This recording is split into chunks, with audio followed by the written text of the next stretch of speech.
So many times, I would come, I would come running out of the shower. I remember one time, Bobby Boston, happy birthday, by the way. But mate, many times I would come running after you, completely stark naked in the dark at 1 o'clock in the morning, making pig noises, chasing after you, and that was the only time you were ever able to outrun me because I had you scared, running for your life. So there it was, stark naked, running around at 1 o'clock in the morning, chasing people, making pig noises, and he never stood a chance.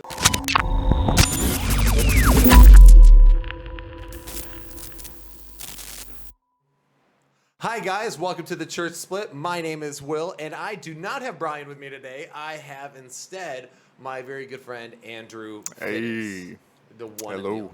And the only. Now, before we get started, do not forget to like and subscribe to the Church Split because, of course, and then check out the RFP Network where you can see all the insuperior podcasts. You have not changed a bit. You've always been this petty ever since we met each other 10 years ago. I don't appreciate being called petty, but okay. You are. That's probably true. Okay, so a couple things about today. First off, of course, do all the internet things. If you don't know how to do the internet things, I can't help you. But what we're doing today is a few weeks ago, we filled in for the Recovering Fundamentalist podcast. And you can check out that episode in the description below and right here in between us. Yeah, we'll hover it right here. So with that being said, what me and Brian did is we went through IFB Bible college handbooks. And it was a lot of fun because Brian had never been to an IFB college. So it was just a lot of fun to go through and debunk it. But, see, I went to Crown College of the Bible, as many of you guys know, and that is where I met this man. It was. Indeed. I have no recollection of meeting him at all. I'm pretty sure he drugged me and just decided that we were going to be friends, and that was the end of it. So You never complained. I did a little bit. I actually do remember. See, it's funny. I remember when we met. Ethan Young, who's also been on the podcast. I don't think he exists. I think you made him up. I'm not sure if he's a real person or not. He introduced me to you guys at a table, and I instantly realized that you were cheeky, you were a smart aleck, and you had a funny accent. So I was like, he's a friend of mine. All of the above. So Andrew has been on this podcast before a long time ago when we were building this studio, and the audio's not that great, but what Andrew said is fantastic. So, a couple of things. What we're going to do is we have the Crown College Handbook from when we attended there. And Andrew and I literally just want to, as a follow-up to our Recovering Fundamentalist podcast fill-in, we wanted to do an episode just talking about Crown College and our experiences there because it's just fun. This is not we're bitter at Crown College. I mean, I'm okay. I mean, how do you feel though, all these years later? We're still talking about it. I'm not bitter. I find it hilariously amusing. I mean, that was multiple years and thousands of dollars I spent at an organization. Yeah, oh my word, so much money. Yes, we spent a lot of money to live under this. And it is, and the more and more you're there, the more and more they point to you that this is the right way for a Christian to live, the more absurd it gets. That's well, we'll get into it. Yes. So anyway, guys, we're going to go through this. We'll just share stories. This will not be like what me and Brian normally do. We go point by point, debunk, and this is us two bros hanging out. So I have two very good friends. I'm blessed with that guy. So I'm a quality, not quantity kind of guy, mainly because not a lot of people want to be friends with me. But you're making no. But Andrew's been probably, I would consider him my best friend for about 10 years now. Yeah, 10 years. And Brian is my other best friend who's been a good friend of mine. I mean, like when him and I met, we became besties almost overnight. And so now I'm blessed with two very close friends of mine that I consider family. I take a bullet for. So Bible college gave me a couple of good things. My wife and you. So, yeah, that's the thing about Bible college is that you will use your degree maybe a wee bit in the ministry and the churches that you're helping out in, but honestly, the best things that I got from Crown College were my wife, number one, and Will's somewhere on the list in the top 20, but just, it's not the education you get, it's the adventures and the friends you make along the way, basically. Yeah, so you're going to hear some of those adventures today, right? That's basically Bible college, yeah. Perfect. And guys, so just so you know, this is going to be a lot more fun, a lot more laid back. If I could, Andrew's work schedule and my work schedule and Brian's are all wacky. If I could, I'd have Andrew as a third a third host. Give me like a wee stool right here, and I'll just like pop up in the middle every once in a while. With just some Irish, just I know, just garbage. some like cheeky remarks here and there. Now, for those of you who don't know, you were raised in Northern Ireland, correct? Yes, yeah, I was. And then I was captured and brought over to the woods in Tennessee where I lived. And that's actually how I ended up in Crown, not too far away from where my cabin was in the woods, which I did grow up in a cabin. So, yeah. So I am a proud Appalachian American that don't need no man. So, A proud here we Appalachian are. American and from the Emerald Isles themselves. So, Yep. in case people are going like, where's that accent? It's Yeah. somewhere between Tennessee And and Irish. Northern Ireland, yeah. Horrible combination of the two. I mean, you're pretty Very unbelievable. aggressive. Horrible. People talk about how Yankee my accent is and how terrible It is the worst. It is so bad. It is so bad. I do not deny it. So, all right, let's jump into this. So, Andrew, let's tell our war stories. You and I served in war. I remember when we met. I became your commanding officer. No, see, let me just take a wee rabbit trail real quick. So, we really solidified we were friends, and then we really solidified our relationship because we were snowed in Tennessee in our dorm. You remember when I was 19 and you were 21, you just came back to school, and we were told we were not allowed to leave our dorm, we're not allowed to go out do anything. They couldn't really bring any food to us, and so I'm 19 years old, scrawny and starving, ready to trudge 6 miles into town to go get provisions for us, as if I'm in some sort of apocalyptic movie. And Will's like, no guys, I'm a Yankee, I'm from Michigan, I can drive through this. So. And so I'm like, okay, if you think you can, go ahead. And sure enough, he just zipped up a hill, and I just looked at him as if he pulled off this amazing miracle like he was the Apostle John. Like, how did you not kill us in the middle of that? You were like Moses? I know, it was incredible. I loved it. Anyway, he's applying to different jobs. I'm stealing all the snacks in the background, scurrying away. Yeah, so many of you guys might not know I work as a finance manager at a dealership, and one of the funniest things is 10 years later. I started there at a dealership as a porter, and but I'm applying for this job. I'm trying to talk and impress the manager, and there's you, like this homeless little hobbit. You've got this starving Irish immigrant with they've got full-size M&Ms, let's get out of here. I go, you go into the snack station, I turn around, you have an armful, and you give me like a I'm dorky scurrying thumbs up. out of the door. And I just remember going, oh my gosh, I'm not getting this job. You know, it took them 2 months before they hired me, I cleaned them out. I took everything they had. but they still hired me. So Yeah. they forgot about the man. gypsy eventually. Oh man! So all right, that's we're incredible. gonna just jump right into now some of these fun rules. So there are two. There's an academic handbook, which is a little boring. And the student handbook is a lot more spicy. So we're going to hang out, I think, in the student handbook for a little while. Mm-hmm. So first off, it starts right off the bat about talking about church attendance. Now, you'll find, as we tell stories in here, Crown College was wildly inconsistent. Mm-hmm. Things that were not in the rule book were enforced. Things that were in the rule book were not as enforced. And some of them were, some of them weren't. Just really depended, and it usually depended on who you were and who you were connected to That's at the time. exactly right. So it depends on who your family was, and if you were a nobody like me and Will, well, then you had to bear the full brunt of all the rules. Did I tell you I'm a somebody though now? Are you really? I'm Voldemort at Crown College. He who shall not be named. Yeah, somebody called me the other day, was talking to me after they found the podcast, and he said he mentioned my name. I've been listening to Will at the church split, and the person cut him off and said, Gasp. the gasp. And he said, what is it? Oh, yeah. He's like, you will do not say his name in this house. And I'm like, I am Voldemort. I have arrived. Did that person push that guy up against the wall? I'm like, listen, we don't talk about him. We don't mention his name. You never bring that up. That is an unspoken name.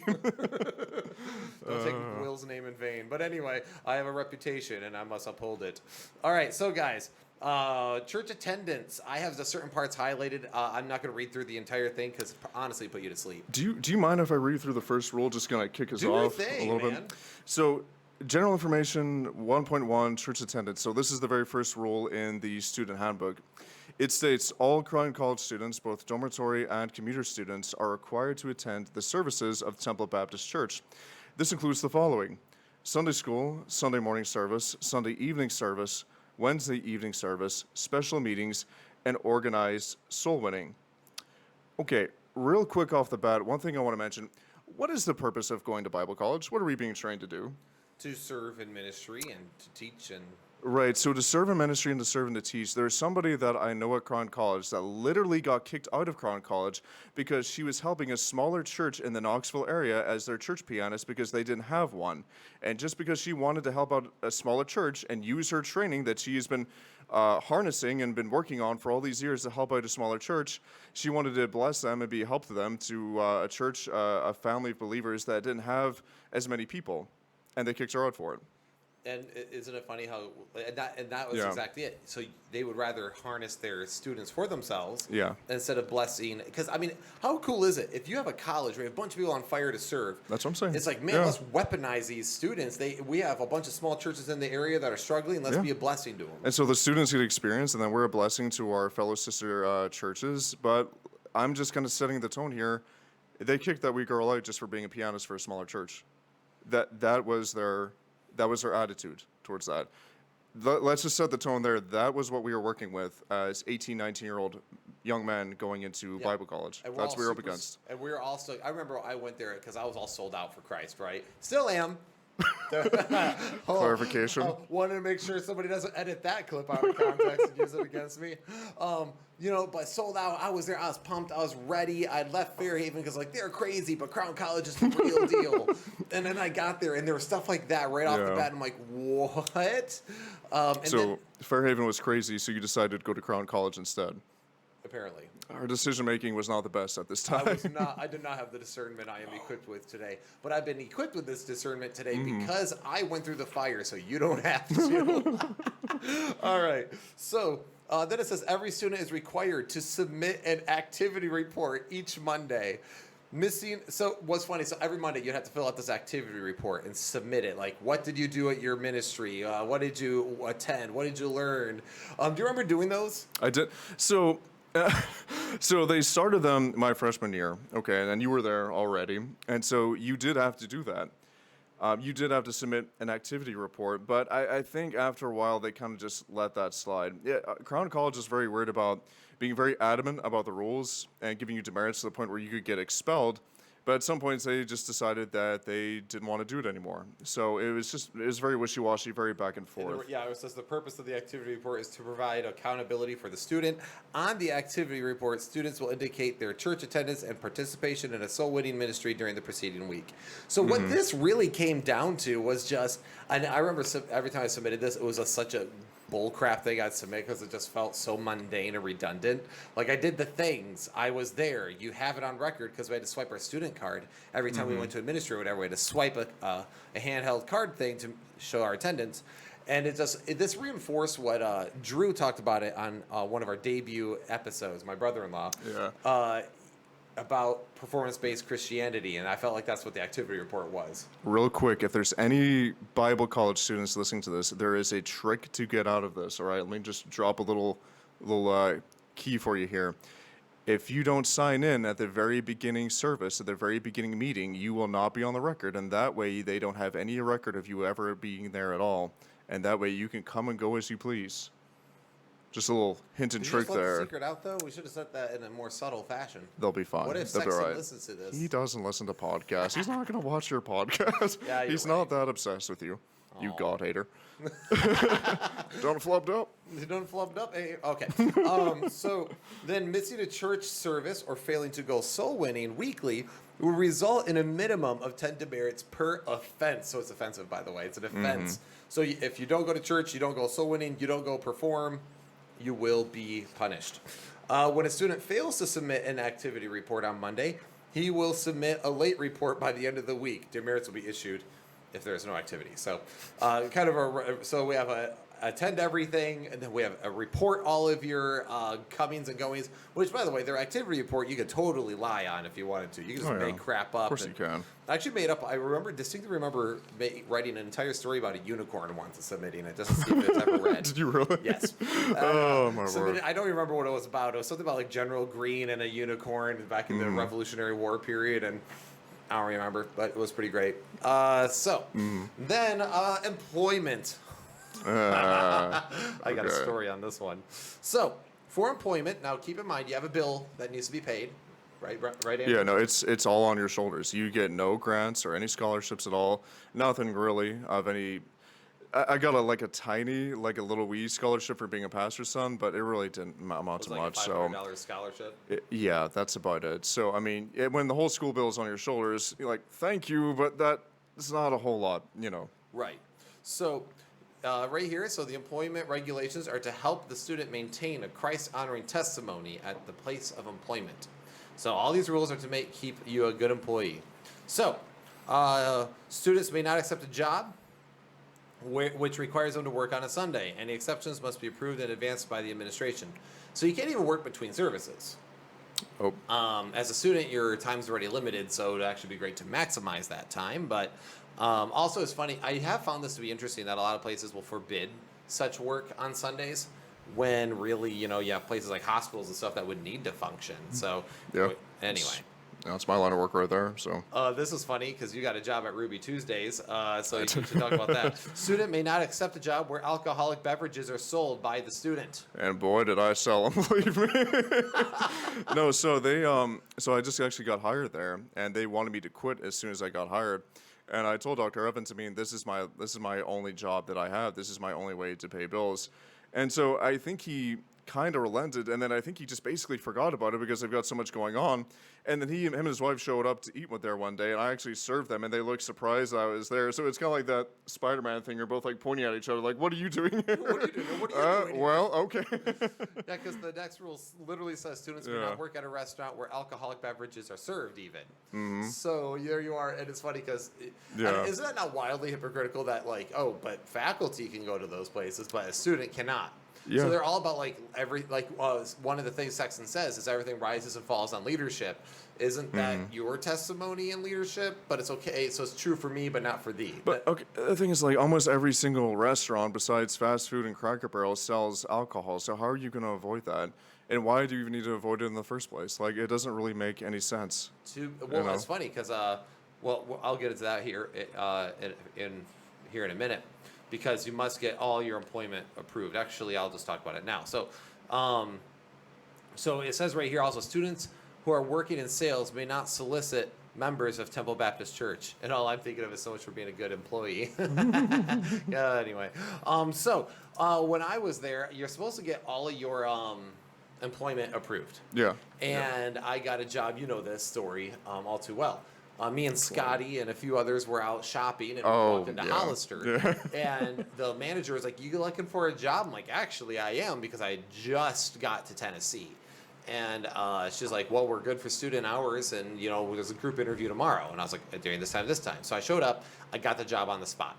And so I was working at Hollister, and just doing that thing where you're hanging out in the front room that they have everyone do that. I'm folding clothes as the bass is way too loud. And now, what exactly were you thinking, deciding to work in a worldly place like that? Sure, I was a bartender, but how dare you go sell khakis on the weekend? I sold khakis and flippy flops. I was making people drinks, but now.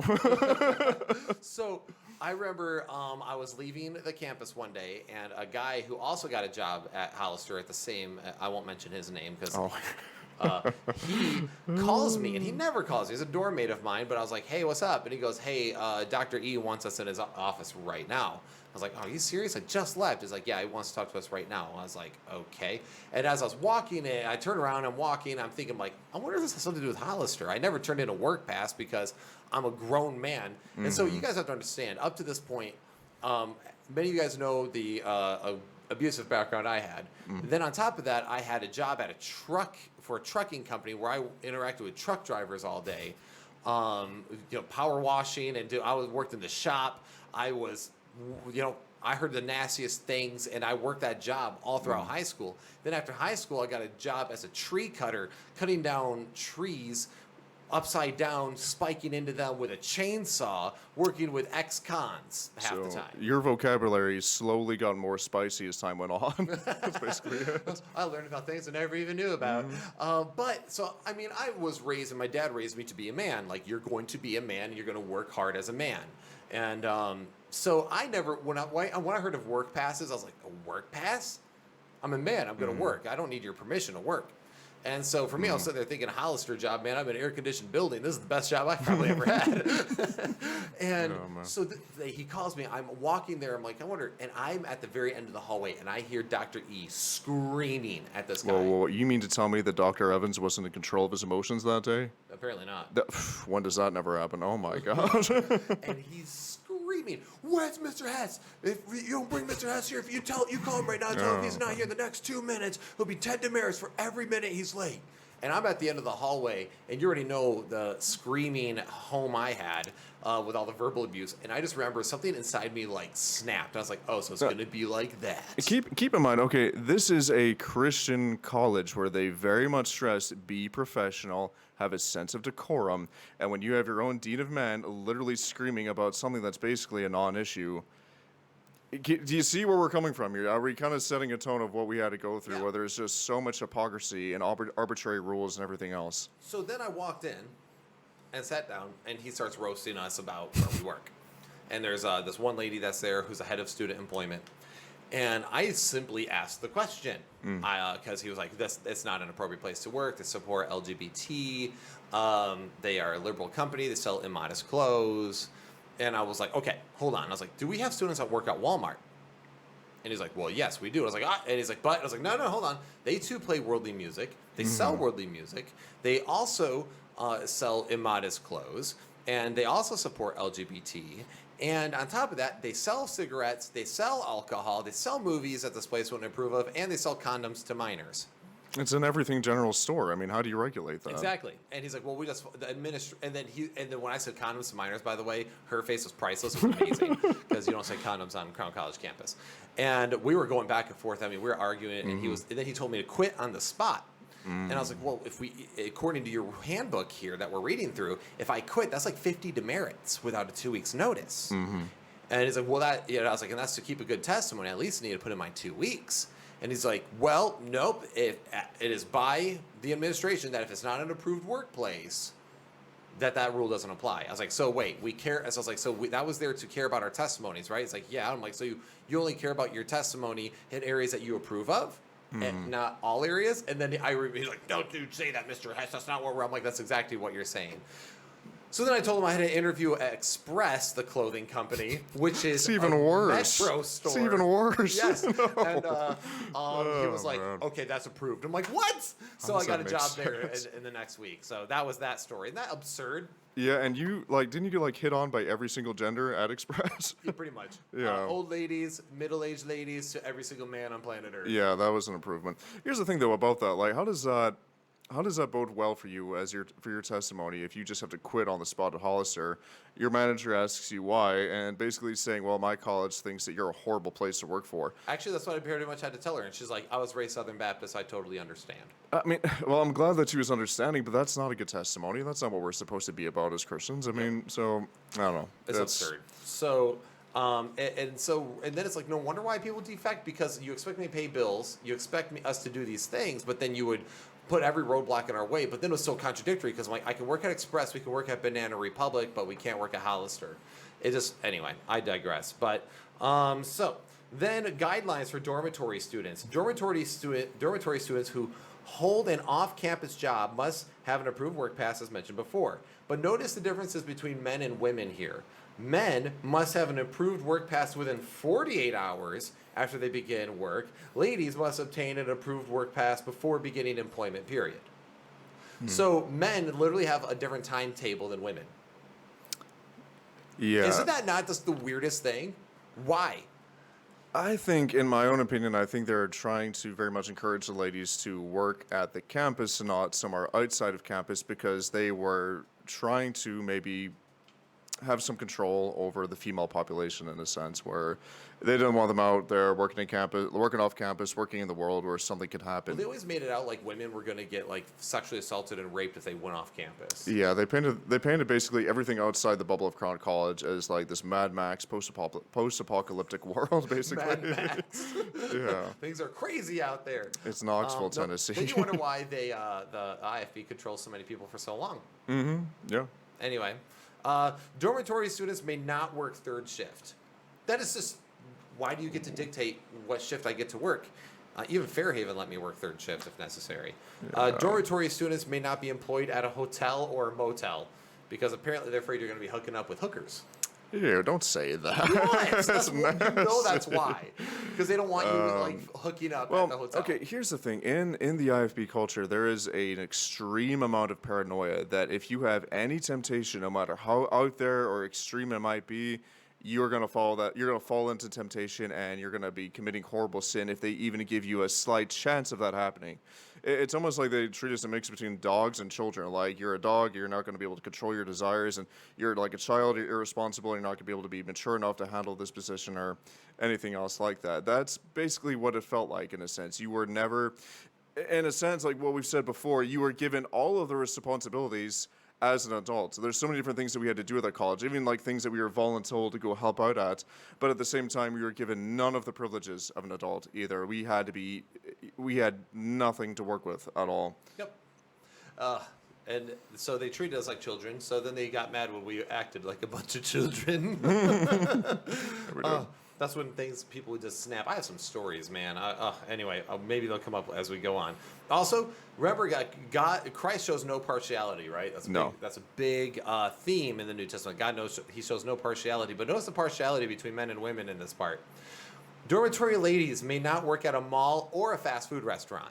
So you can't work at places that sell alcohol. You can't work at places that are a mall or a hotel or a restaurant. So the women couldn't work anywhere, basically. Like, where are you supposed to go at that point? Like, if you're working your way through college, entry-level jobs, I mean, that's mostly it. I mean, where are you going to find work at that point? You're not. They want ladies to work on campus where they can overwork them and underpay them. That was very true. Those, like, for anyone who worked at Crown College employment on campus, I'm sorry, but you guys got paid horrible wages, well below minimum wage. You know that was true. It was like disgusting how low they paid those people. Oh yeah, definitely remember some of that. It was awful. That's all I can really say. I don't know. I remember this one guy was working 60 hours a week, and he only $2,000 came off his entire bill at the end of the year. At the end of the semester, like $2,000, and that's it. So you're making about $3 an hour to do a bunch of manual labor for the school, and they will say that they'll pay you minimum wage, which really isn't a whole lot to begin with anyway, and then they don't even do that. But they don't give you cash either; it only goes off your bill. So what do you need for basic necessities? I mean, where is that money supposed to come from? But they don't care. So no. So much for taking care of people. But dormitory ladies also may not accept a job that would require them to miss Wednesday evening services. Notice how the ladies can't miss Wednesdays? Do you want to know why? Why? Because they need a slave army to work in the nursery to take care of all the screaming children. All of the little goblins running around, running amok. That's why. So the goblins that like people like me create? Yes. Actually, I like your kid. She doesn't like me, but I like her. She hates you. I don't know why. My child's racist against Irish. It's part of that Korean superiority she has deep down in her blood. Okay. What does Korea make? Kias? All right. I had a Kia in college, and it tried to kill me 5 times. And unsuccessfully, unfortunately. Mm-hmm. Dormitory men, by the way, may not work past curfew, which is 10:30 at night, unless they have obtained an approved work pass. No, you can get past that pretty easily. Okay. I closed the bar at 1 o'clock in the morning many times. Did you get a work pass for that? I did, and then they denied it, and then I just kept on working there, and then they just ignored it. So. And again, back to here we are. And how absurd that they get to be like, no, we expect you to pay. I expect you to pay me, but also I'm going to make it very difficult for you to make money. Yeah, I mean, basically, if you can just find a way to fly under the radar and get ignored, that's the best possible thing for you. You know what's funny is actually I really did try to fly under the radar when I got there. My sister and brother-in-law were they're actually the first students to get like the Deaf Ministry Award when they graduated. But did you though? I mean, mate, you were kind of flamboyant. You were the peacock of Crown College. The peacock. You may be the J. Frank Norris of the RFP, but you are the peacock of Crown College. I could see you for miles down the hallway and all your flamboyant colors. Turquoise, so many bright colors. I lost pieces of my vision just looking at you sometimes. It was awesome.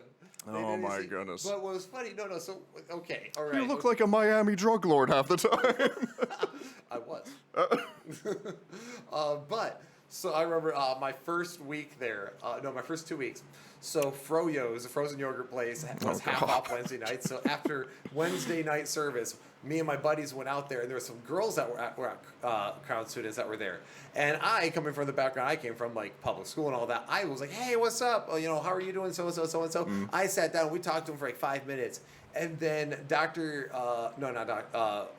Scott Pauly's secretary pulled in and freaked out and called security. So called security. Someone called security. There are men and women Co-ed frozen yogurt eating. Call the cops. Somebody call the cops before they copulate and make children. Oh, gross. So I got in trouble there, got pulled in the office, and ever since then I walked around with a big target on my back, and I was like, dude, I was just saying hi to people, but okay. We're not allowed to fellowship with the females at all. How dare you? How dare you? How dare you? Yeah, I am so sorry. I'm a degenerate. Yeah. Let's see. A student may not loiter at a place of employment of another student.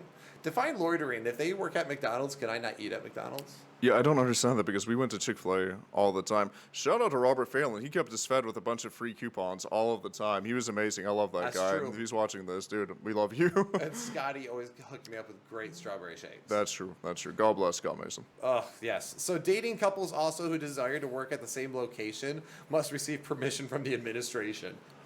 That's funny because me and Brittany never did that. And then somebody was about to rat us out, and then another person kind of stepped in for us, luckily. So it's just a weird thing. Like, I don't understand that. Why is that such a big deal? Like, you're at work, working, you know?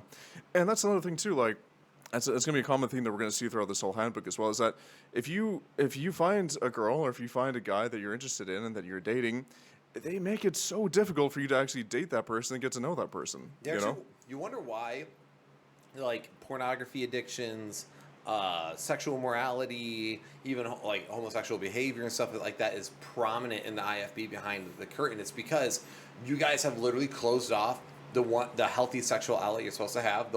Like, I'm pursuing the woman the right way. I'm going to do this properly. It's like you guys shut that down and make it so difficult that people become sexually frustrated and look in other directions because it's so dang difficult. Or just because they say hi to a woman, they're labeled a pervert. Exactly. I mean, you oppress your student population so much. Unfortunately, there's going to be some that lash out and act out in a very not so good way. And everything rises and falls on leadership, as we're often said. So, oh yes, discipline. Oh, daddy. Did you just really say, "Oh, daddy"? I did actually. Yeah. Oh gosh. You enjoyed it. So, discipline. Any faculty member or authorized staff member may determine a violation, issue of demerits.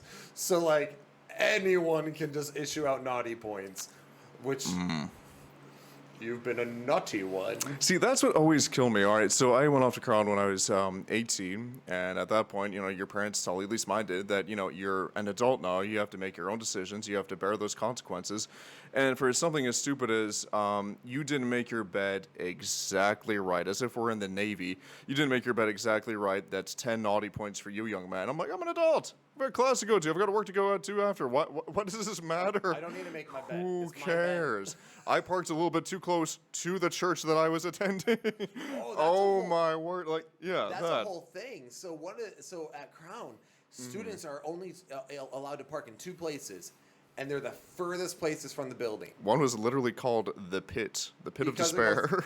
it goes down this giant hill and everything, and that's where students were to park. If you parked too close to the building, you were issued demerits. No, I get that because Temple had quite a few elderly Christians who went there. Very nice people, very good people, and I get you don't want all the younger Can you do, students. like, reserved parking for elderly or something? You though? can, Like, but like again, mothers. give us the benefit of the doubt. Trust us that we're not going to do that. And a lot of the times, the one time I did get demerits for parking too close, honest to God, I was far on the other end of the parking lot, and I still got demerits for it. I don't know why. Well, yeah, that happened a lot of times with me. Yeah. Like, I don't know why I got these.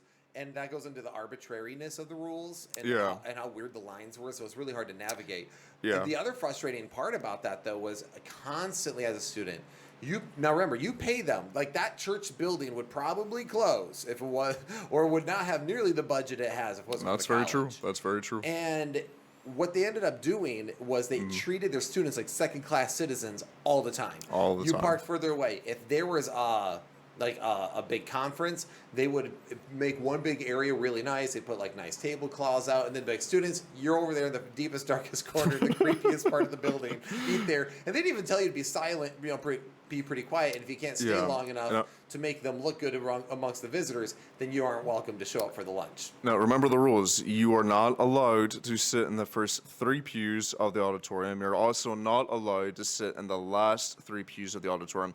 You have to be in the middle, and at any time, they can actually pick you up out of your seat and take you somewhere far off and just sit you down somewhere I forgot else. that they can do that. Yeah, they took a whole pew of us boys my freshman year at the Christmas, what's the word? Christmas message, sermon, big shebang that they had. And they sat us right down by the orchestra in front of all the bright lights. So we're just kind of like awkwardly, a whole like line of us guys just sitting there awkwardly off to the side because they wanted to make room for a larger family that was coming in. As opposed to just, hey man, this is church. We're all equal here. Sit where you can. Yeah. The one time I got to church on time in my entire life, and they made me go sit off in the corner somewhere. Teach you to show up on time. Never on time since. I worked at the deaf ministry. That's people who can't hear, not dead people. It's deaf, not deaf. Dude, people do that all the time. I'll say deaf ministry. The people are like, you work at the funeral? It's a thing. So, but Goodness. they never moved me because I was always in my little section. So Yeah. a lot of those issues I didn't experience because I worked in such a small ministry there. So Yeah. I was able to kind of get away with a little bit more. Yeah. So then the other thing is, so if you do get demerits, after 2 weeks, demerits are not subject to review or appeal, which this was actually really funny. I have a funny story here as well. Hey, Andrew, were you there when my grandpa passed? Yeah, I was. That was a mess. That whole thing. Yeah, it was a disaster. So my grandpa died, probably not saved. We were sitting there. I was like, what? I don't know. It happened one night, and so my mom called me, let me know, and I was like, so I went in the next day and was like, hey, Dr. Evans, just so you're aware, my grandfather passed last night. We don't know if he knew Christ. Family's grieving right now. And remember, this is in Tennessee. I lived in Michigan, and I had a car, and that's all I had. And I was like, so tomorrow I'm going to have to leave and help prepare the family for the funeral and all that, and I'll be back probably Monday. And he literally, instead of going, oh, I'm so sorry for your loss, how's the family doing, like a normal human being would do. And now I'm not a highly emotional person. I wasn't even that attached to my grandpa, but I'm thinking be there for the family, help set up. I'm one of the few young men in the family. But he didn't know that. All he knew that you just lost your granddad. And then what does he say? Instead, he smiles with a cheeky grin and goes, that's not how this works. And I go, what do you mean that's not how this works? He goes, when's the funeral? And I said, it's Friday. Yeah. And I said, visitation's Friday, funeral's on Saturday. And that day was Wednesday, so I was going to leave Thursday because it's like a 12-hour drive. And I was going to be back Monday. Okay, 4 or 5 days. Right, I mean, and you're it's not like asking 12 for hours. the moon. So I mean, day is two of those days is traveling, and it's Yeah. basically one day of rest because Friday's visitation, Saturday's funeral, Sunday would be the day of rest because again, you're not allowed to miss church. yeah, you're not going on holiday. You're going to your granddad's funeral up in 12 hours away. Yeah, and he literally says, "Well, I'll give you Friday to travel there, Saturday for the funeral, and Sunday to travel back." And I remember I was so pissed in that moment. I was just like, I just literally looked him dead in the eye. I said, I wasn't asking permission. I was telling you what was happening. Grieving for the dead is against the handbook, and I thought you signed that, so you should know. So I remember I literally Oh, left, man. and I got 10 demerits for every class, every chapel, Oh, every my ministry, gosh. everything. I came back to 85 demerits.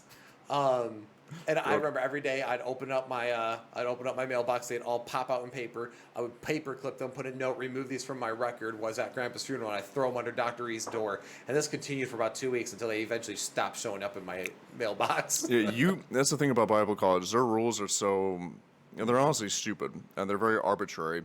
If you play it long enough, you can break their will, slowly but surely. Yeah, That's the saying, though. I had a reputation there on that.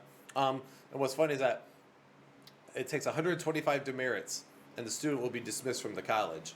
But at 100 demerits, you'll be suspended for 4 days. I had well over 100 demerits that semester, and I never got suspended once. I was told I have a lot of demerits, so Dr. E did make sure he mentioned that.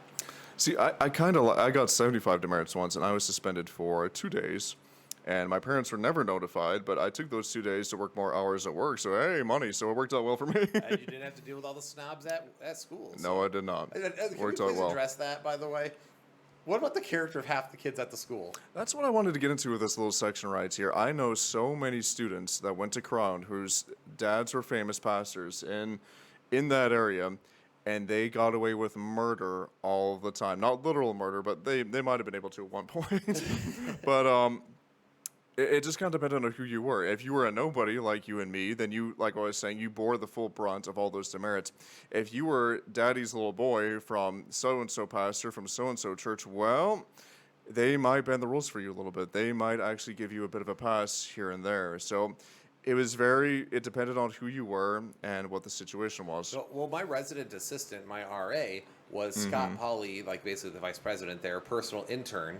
And Indentured servant. and I remember, dude, that guy, I have story upon story of that guy just giving me so much crap. I love that little guy. The way he behaved in the dorms was ridiculous. Yeah. And I was just, and I just remember the entire time going, of course you could, and he would make sure he would remind you that he comes from a rich family, literally would talk about how much money his family made, and then how much you were plebs, and how great he was for being the personal intern of like the vice president, and how of a hotshot he was, and how he was going to mow you down all the time. He threatened to punch me in the face once. Yeah, so... Which I, in turn, said, let's do this thing, and then he walked away, and... Oh, so Daddy's money didn't really want any of the smoke? The Nope. esteemed secretary of Scott Pauley? Yeah, isn't that funny? Few people know who that is. It's so absurd. So if the Oh, level... man. So then, let's see here.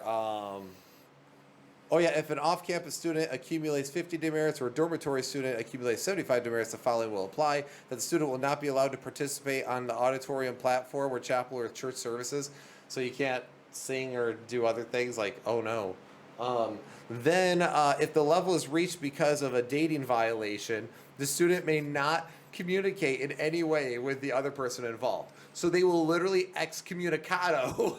They will John Wick you to not being able to communicate with the with your date at all. Like they will literally control your fellowship circle. And how did that go for you there? Oh, it didn't go well at all for No. them. I have stories. We're gonna get to that. Okay, in the dating stuff okay. part. Yeah. It'll be fun. Let's see. When all students on campus and off campus are required to serve in a soul winning ministry every week and are encouraged to serve in church ministry each week. Only at Temple. If you try to go help a smaller church, being their pianist, you will get kicked out. Also, my question is when do you work? Like, I worked past all these things all the time. Luckily, they never noticed half the time. But, I mean, when do I work if we're supposed to be at all these ministries all the time throughout the week in the evenings when I'm going to classes during the day? So you are supposed to be in a perpetual state of exhaustion and being broke at the same time. Yeah. That That's is about right. that is how we lived. Proper ministry training while That's actually pretty true. while that place has like a whole fountain in the middle and they're living extravagantly, but whatever. But not the rest of the faculty. Actually, the rest of the faculty was paid very poorly, unless you're certain people. Yeah. But anyway. Again, favoritism. One of my other favorite things here: married students will receive their soul winning and church ministry assignments from the Married Students Ministry Office. How is there a married student ministry office? Where was that? I have no idea. I've never saw that before. I don't yeah. know what that is, but they will assign. If you're married, they assign you the ministry. I served the Soviet Union. Russia. You will wait in line for your assignment, comrade. Now let's talk about the dating rules, because this is where all of us get super my irritated. goodness. Every person who's ever left the IFB has all been irritated by the way they treated dating. Because again, it's all hypersexualized, right? It's all super sexual in nature. They think that if you are alone, that the moment that you are alone, your guys' clothes are just falling off. That's just the way it works. Do you mind if I read the first paragraph out of this whole thing? Please do the honors. So it states that dating is defined as being with or talking to a member of the opposite sex other than a brief casual encounter. This includes sitting with a member of the opposite sex at a meal, in chapel, or in church. So, guys, in short, one-night stands are fine, and if you dare talk to a member of the opposite sex, then you're dating. So we have all unintentionally dated so many people. Dude, I was in the deaf ministry, and I always made fun of this rule because in the deaf ministry, there were 3 dudes. 3. And a bunch of girls. So I was working with girls all the time, and I'm like, so I'm talking to all of you sitting with you in church. Am I dating like 16 girls right now? Because if so, I got some mad game. Unbelievable. Let's see. There's so many. I mean, their dating list is probably the longest thing on this stupid thing. It's amazing. I love it. There will be no physical contact between members of the opposite sex. This has nothing about the same. So no, there's no between, and that actually is an issue I have. So at one Bible college, not this one, but it had the same rule at Fairhaven. One of my friend was a girl. good friend of mine actually watched her dog for like 6 months while she was in service, but she. Oh, I know who you're talking about. Yeah, she's amazing. Oh, she's great. So much fun. Yeah. And her mom died while we were at Bible college. And I mentioned, I was like, oh my gosh, her mom passed. Is she okay? They're like, well, she's really broken up. It's like, oh my goodness, can I give her a hug at least? And they're like, you can't touch the opposite sex. I gave her a hug anyway.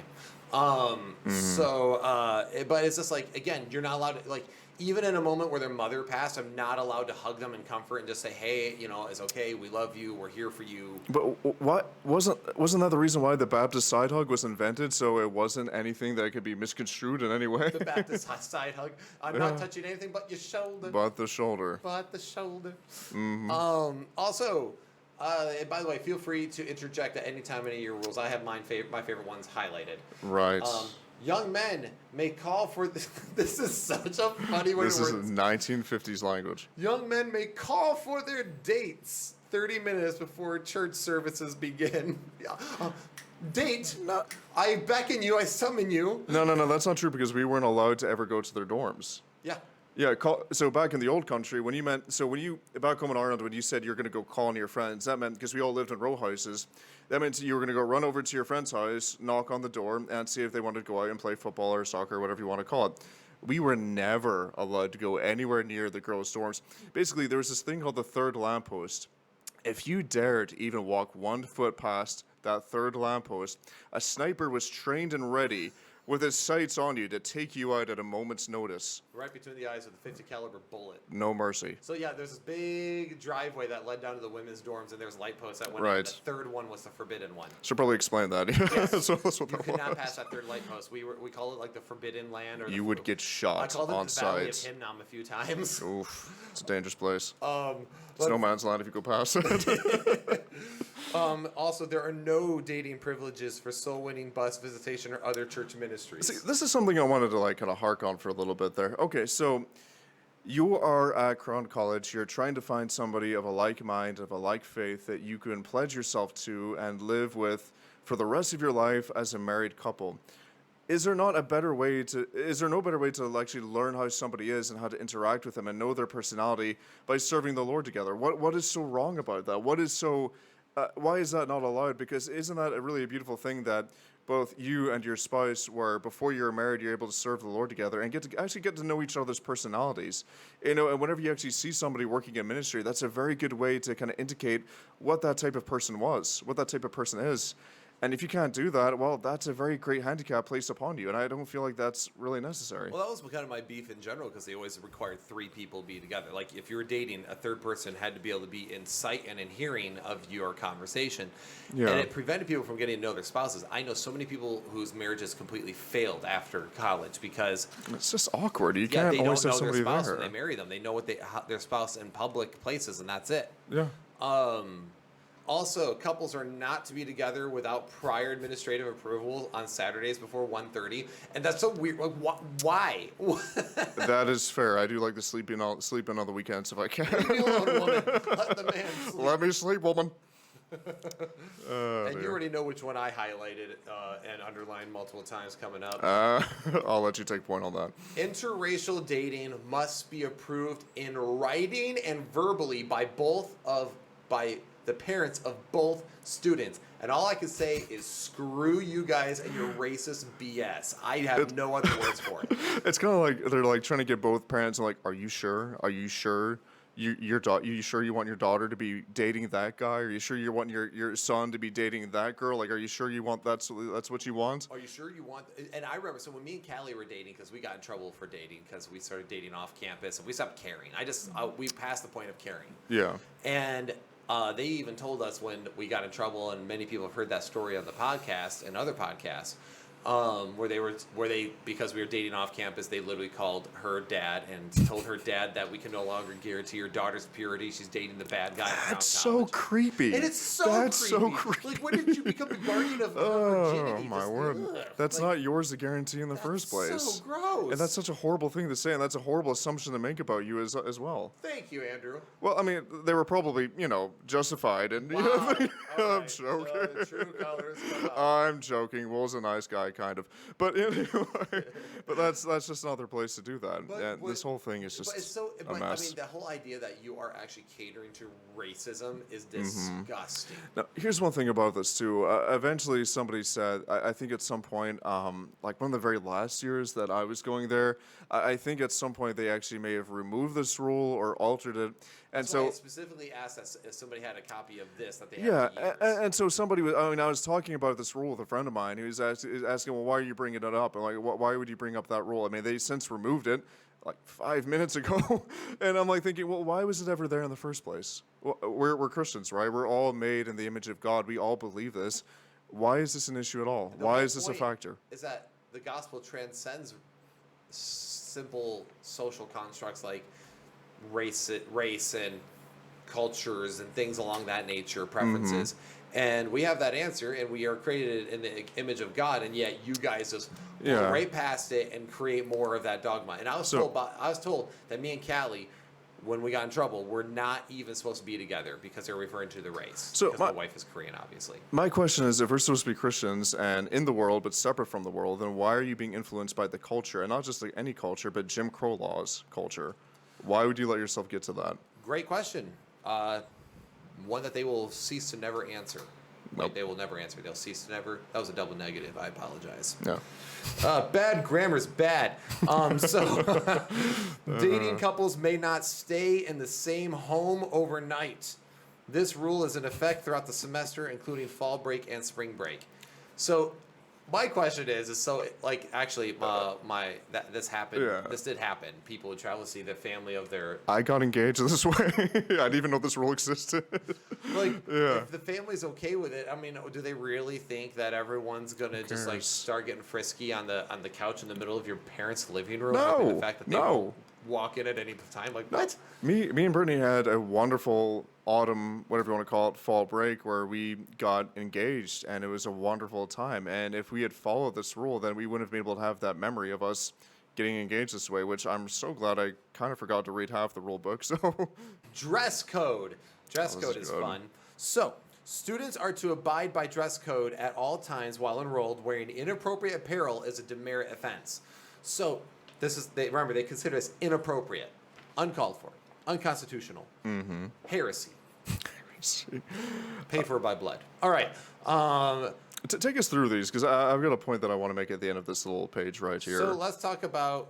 So here's what the ladies' dress code was. You just want me to read through these? Just just make a summary of it there. Okay, so church dress. Women must wear this at church: a nice dress or coordinate top and skirt appropriate for church services. No denim. Dress shoes and hosiery. That's so weird. Like how very 1930s of you. Church dress is required for man. all church services and special meetings. Class dress is what you can wear in classes. And appropriate dress or coordinate top and skirt, no denim, shoes, no sneakers, and hosiery. Class dress is required for registration on all class days through lunch. Basically, there's no difference between those two. Casual dress, appropriate skirt and top, including denim skirts and dresses, but they can't be faded. Casual shoes, no flip-flops. Hosiery is not required. Casual apparel may not be worn in the college building until after normal class hours and on days where classes are in session. And recreational dress includes approved culottes.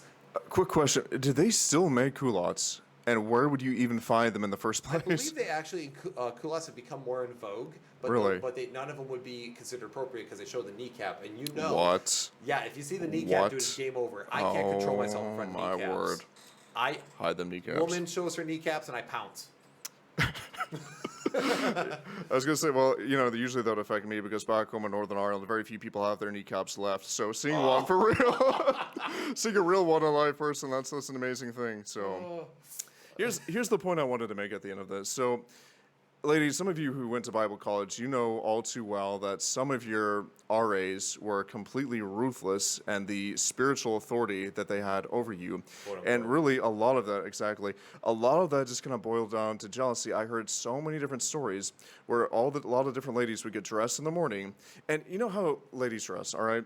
They're not like slobs like men, where we just pick out a shirt and a tie and a pair of trousers and we're out the door because we got to be at Old Testament survey in 5 minutes. It's not like that. I literally tied my tie while driving. Exactly.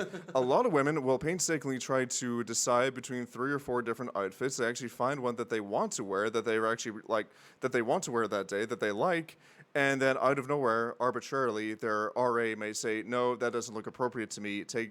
Wear something else." Yep. Could you imagine the frustration a lot of the ladies have to go through going to these different Bible colleges where they find a cute outfit, they're really excited and happy to wear it, and for no reason at all, it's deemed inappropriate and they have to find something else? I heard of some of the girls even getting told that their makeup itself was seductive. I mean, How is makeup seductive? Okay, but no. then, on top of that, I really feel bad for girls because it was really bad, and I noticed this. If a girl had a better figure, like a very strong, let's say, hourglass, is that a fair way to put it? She was curvy in the right ways or busty at all. Yeah, like she was like voluptuous in any way. They got in trouble all the time. For no reason. If she was more attractive, she was told all the time she was dressed inappropriately. Just because, and what it was everyone, because she was more attractive, everyone was more conscientious of her attraction, and then they made her suffer for her attraction. Again, this is what I'm saying. A lot of the times, I guarantee you, it just boiled down to jealousy. That's all it was. It was jealousy or lust. If it was from a dude, it was because he couldn't control his own eyes and he was creepy. Yeah. And with the girls, it was just, I don't like that she looks better than me. That's sadly it. That was sadly it. It was and people can say I'm asserting all day long, but trust me, you live there for a few years, and you definitely will see it in the first month. Yeah, it definitely happened, and we're not making that up. I've heard that from numerous ladies who went to Bible college. The testimony is overwhelming at this point. Yeah. Also, ladies' general appearance. All ladies' apparel must be modest in appearance, and students are never to have a sloppy appearance. LOL. Okay. Okay. That's all I can say there. Like, I can't be sloppy. I'm a student. I can't have a bad day. Also, jewelry, makeup, nail polish, and hairstyles may not be excessive, gaudy, faddish, or unnatural in color or appearance. What does that even mean? That is so vague. That seems like if they just don't like what you wear, they can just kind of nail you for it. This is classic Crown micromanaging, where they don't trust you to actually behave yourself and to dress appropriately, which 99.9% of the ladies at Crown would, if just given the freedom to do so. And maybe you would have an outlier there anyway. But let me tell you something. When they say sloppy, how many times did you see a guy dress sloppy at Crown? Sure, they're wearing a shirt and tie and everything else, but their hair was unkempt, their shirt wasn't tucked in all the way. Half the time. Yeah, the whole Never thing is, ironed a shirt. you can't force somebody to be neat in appearance. You can maybe enforce a dress code, maybe, but here's the thing: is sloppy is about not having a sloppy appearance. Is about really your heart and how you want to appear and how you want to make yourself be seen. And sometimes you just can't help people. Some people, they just don't care, and that's just how they're going to be.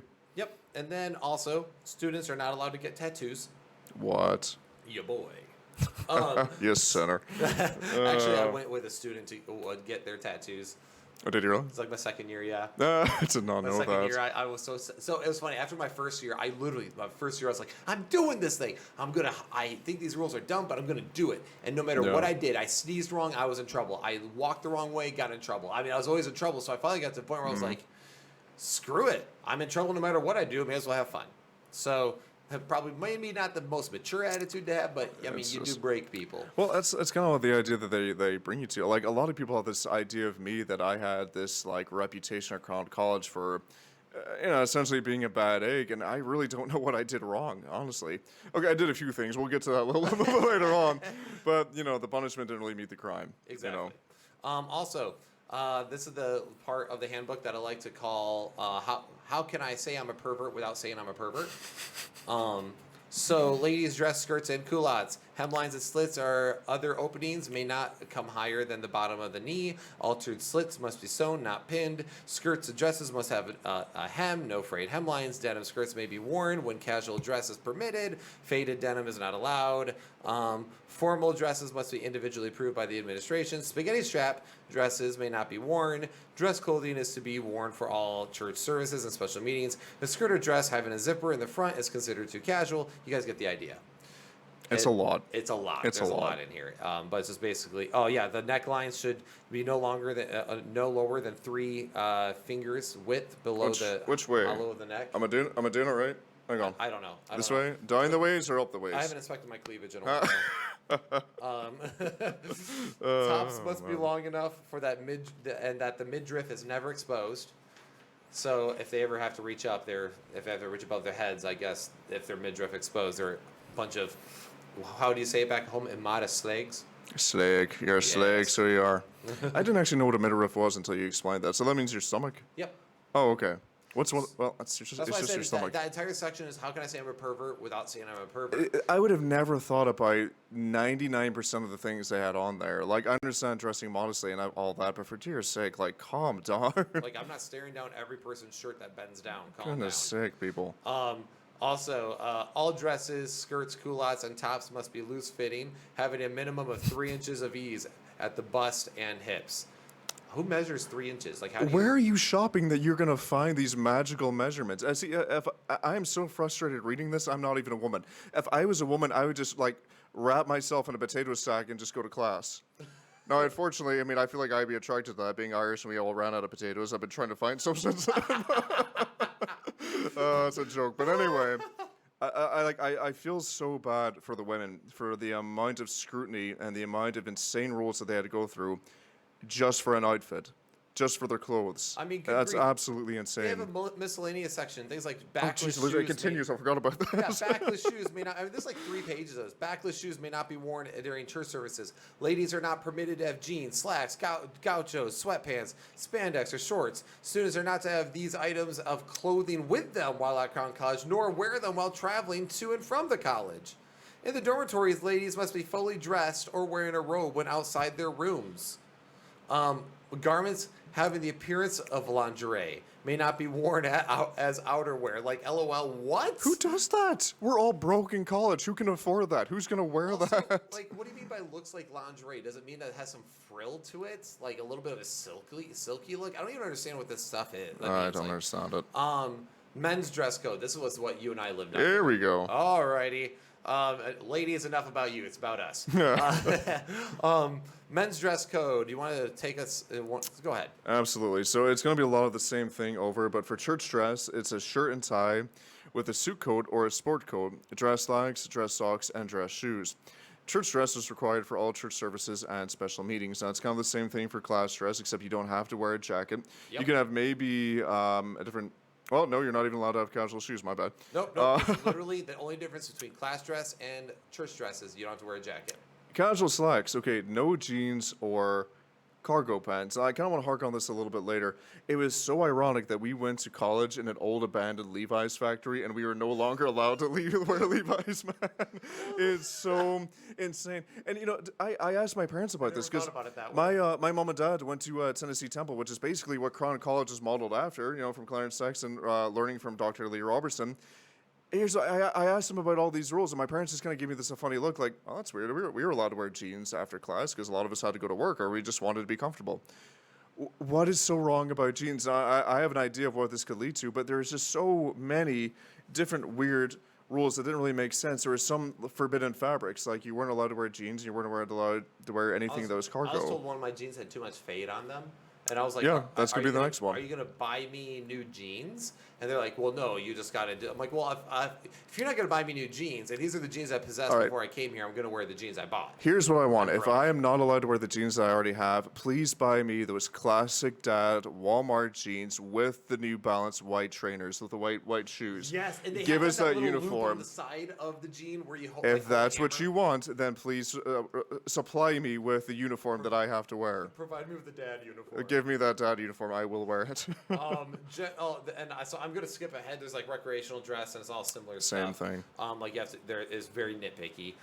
Men's general appearance. One of the things is men's haircut must be in a traditional style. Freudian slip, by the way. They're all about tradition, not about biblicism. Biblical. No. Faddish haircuts or hairstyles are not permitted. And I just want to know if the hardcore comb over became back into fad, would they get rid of it? Here's the thing, too. They say traditional haircuts. Scott Mason, we already mentioned him on this podcast. He actually got a haircut very similar to mine where it's very short on the sides. This is an old World War II, 1950s military-styled, in a way, haircut. He literally got in trouble for having a number 1 on his sides because they said they don't want you to white wall the sides of your hair, which whatever that means. Dr. Evans literally took time out of his busy schedule to make a rule that you can't cut your hair this short on the sides. Well, they call it white wall because you're white underneath, so it looks like a white wall, like on the side. That of the is not wheel. okay, But I guess if you're Hispanic or anything else, you get away with I it. guess. It's not white wall. Didn't see that one coming.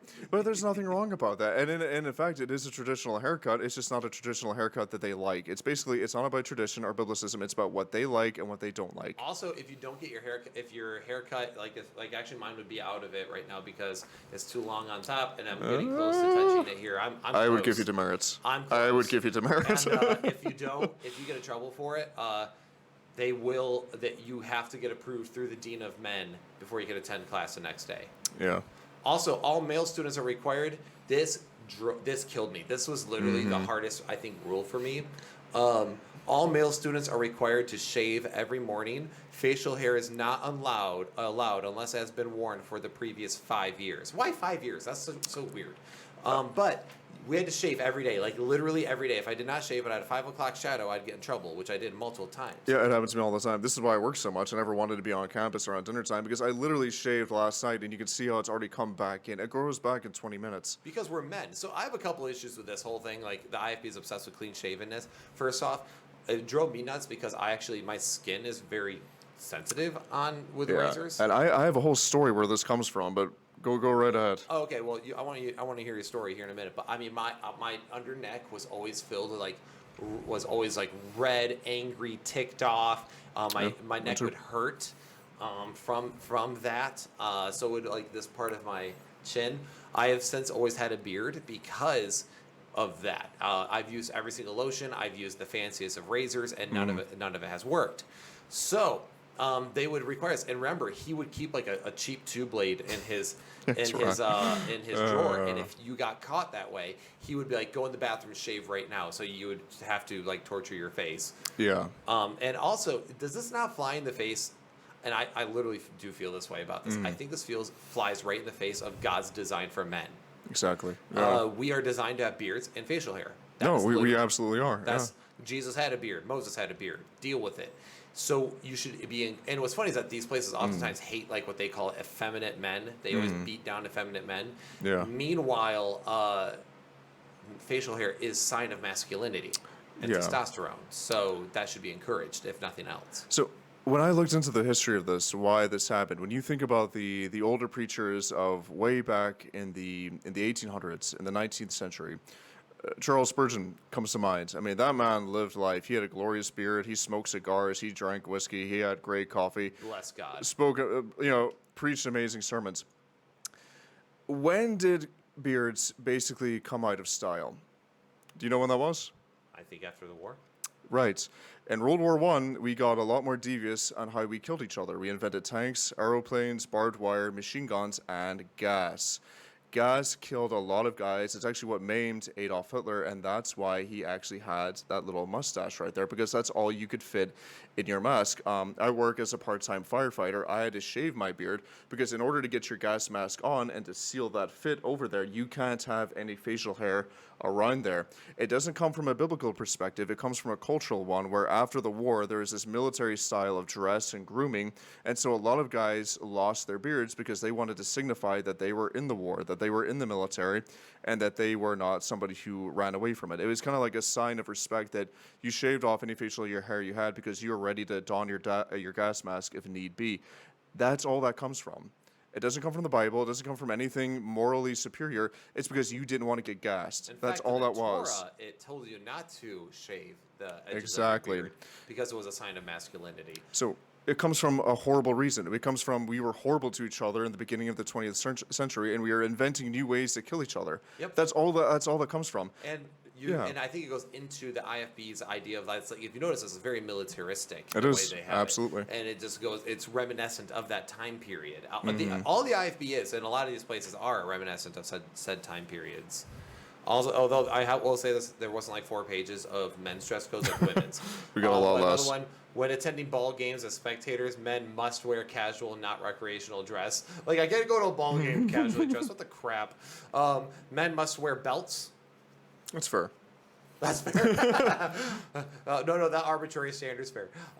Men also in the dormitories, men must be dressed and wearing robes Nah. outside their rooms. So, at Crown College, there is an unspoken tradition where a lot of young men would terrorize and discipline, in a sense, their fellow roommates completely stark naked. Why would you say discipline? Because they needed to have a healthy fear of who was on top. See, basically, living at the dorms in Crown College, it basically determined who was going to be able to handle prison and who wouldn't be good at very well at handling prison. So many times, I would come running out of the shower. I remember one time, Bobby Boston, happy birthday, by the way.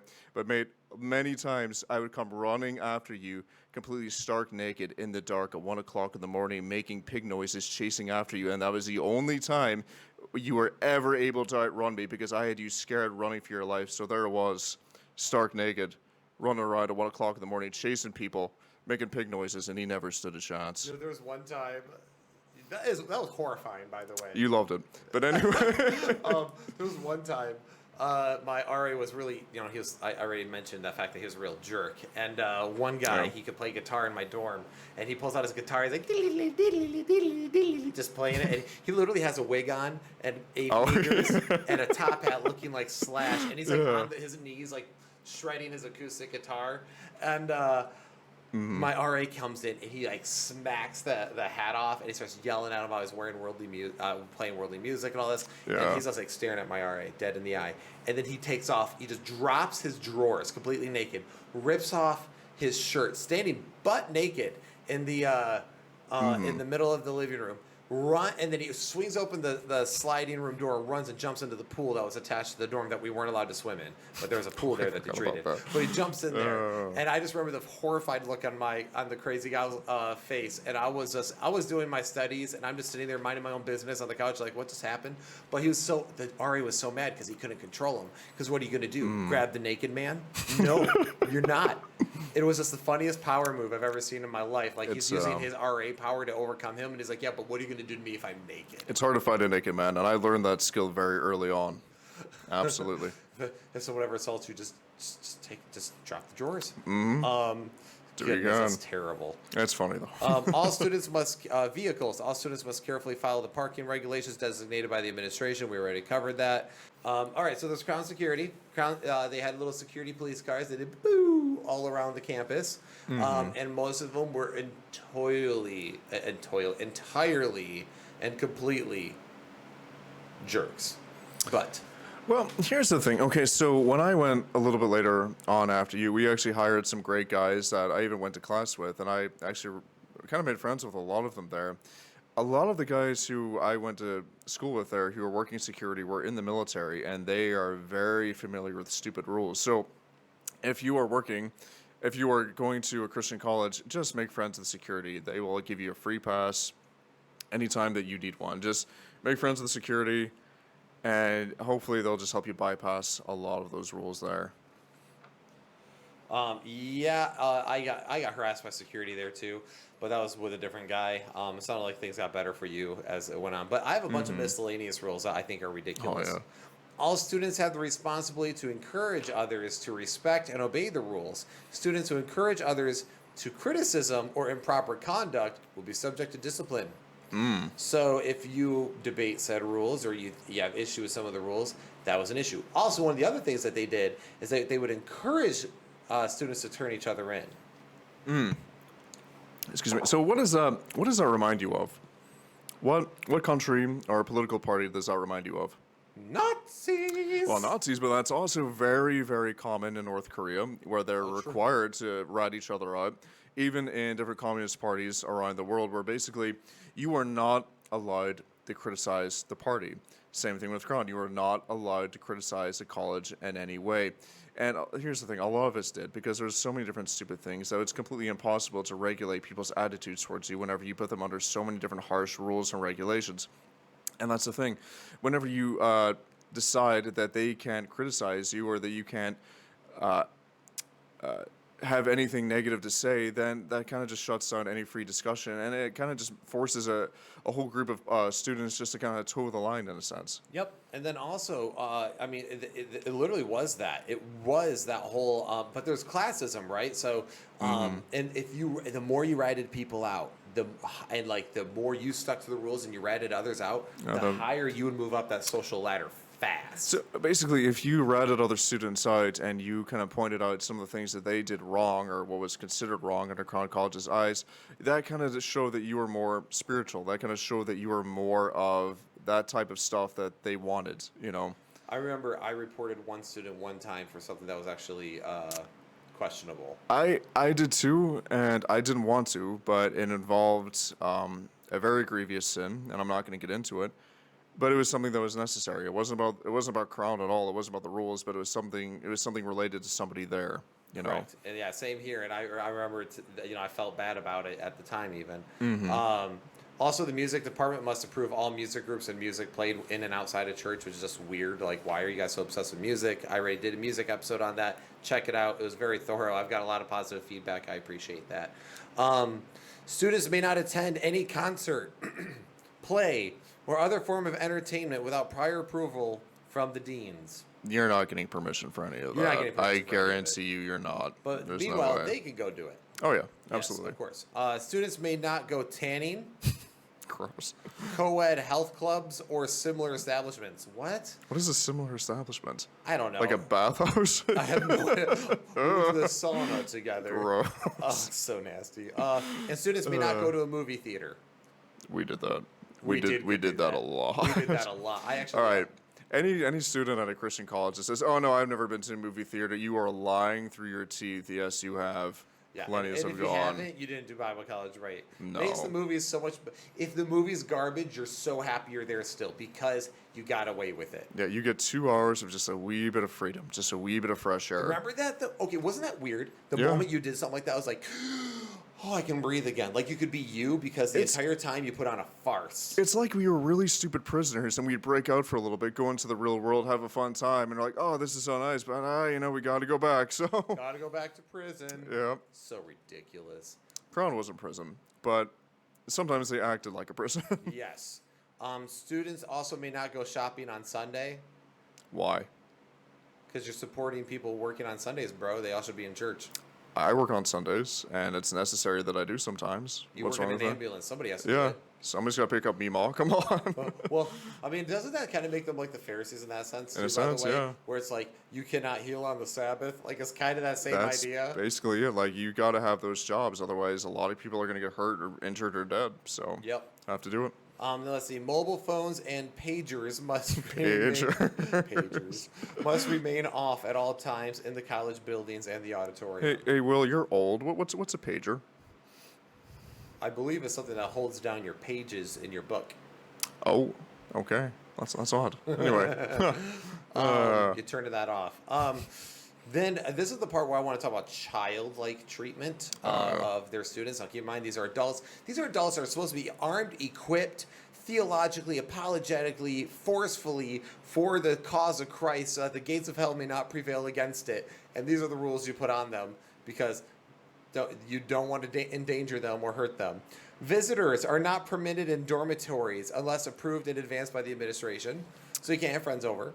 Can I just stop you right family. there real quick? Did I ever tell you about that ex-prisoner who ran through our dormitory? No. Okay. Maybe you have. As I'm as listening. Scott Mason. So we were at the lodge, which is one of the dormitories at Crown College. It was kind of like in the woods outside of Powell, Tennessee, in that area. They didn't say a word to us about this before or after.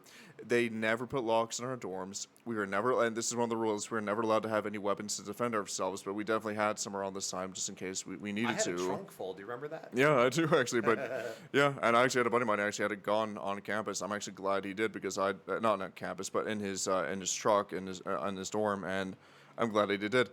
One night, and again, they never said anything to us about this after, just to admit that it happened, and they never gave us any warning before so we could, learn to watch out.